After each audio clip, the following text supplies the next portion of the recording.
Assalamu alaikum masu sauraron mu a daidai wannan lokaci ni ne dai naku har kullum Silakin Jure garin Bunga. Wato akwai wata muhimmiyar sanarwa ne a dangane da wannan wata na Ramadana. An ce za a ƙara bayan sallah za a ƙara azumi 60 ne. To shi ne muke shirin mu faɗakarwa al'umma kowa da kowa ya gane cewa bayan lallai bayan sallah za ka yi azumin wata 2 ne in ka haɗa da na wannan ya zama 90 kenan. Wallahi ƙarya ne, babu mahalukin da isa ya sani na ƙara azumi 60 bayan wannan.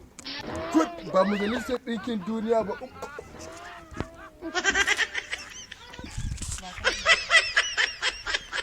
Salamu alaikum. Amin alaikum salam. Makalla. Ina kwana arama. Ya ibada. Alhamdulillah. Arama ana fama. Alhamdulillah. Arama na zo tambaya ne mai muhimmanci. Allah sa na sani. Yanzu ne yau da safe na ɗauko rediyo ina ji arama. Sai ya ji an ce wai bayan wannan azumin da ake yi gagayen zai ba gama ba. To wai da a ƙara wata 60 bayan wannan kaga ko ruwa wai bara a sha ba da a ƙara wannan. Wannan zancen haka yake. Kuma mu an mana da sauƙi ne ma. Don sunan ƙasar China shekara ma za su yi suna yi. Domin abin ƙasa-ƙasa ne. Mu Najeriya an duba domin talaucin da muke fama da shi ne. Shi yasa aka rage mana.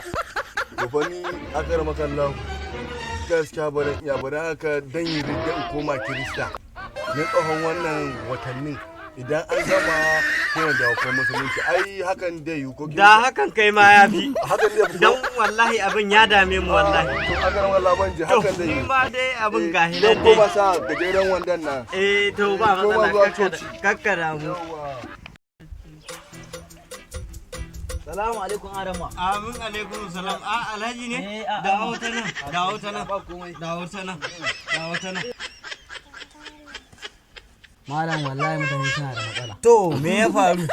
Malam wai mutum ne za ka ɗauki aron kuɗi ka bashi 10,000 amma ba zai dama da 30 ba. Haka suke yi. Suna da matsala talakawan nan. Wai idan ka ba da 10,000, wai 10,000 nan tsurarta ake dawo ma. Dan sunan ƙasar Canada. Idan aka karɓi 10,000, 50 ake mayar ma. 50? Ka je kasar da ake ci gaba. Ta, ai na gaya maka munan ina ba abin ake so ba. In ka auri iskanci a Ramadan ka sake ta ta koma gidansu.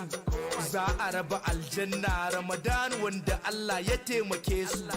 Masu bautar Allah azumi da ƙarfi da dukiyansu za su samu garaɓasar lada lahira su sha shagalinsu. Sallar dare duk masu yin ta su za su kwashi rabansu. Za su samu duniya ga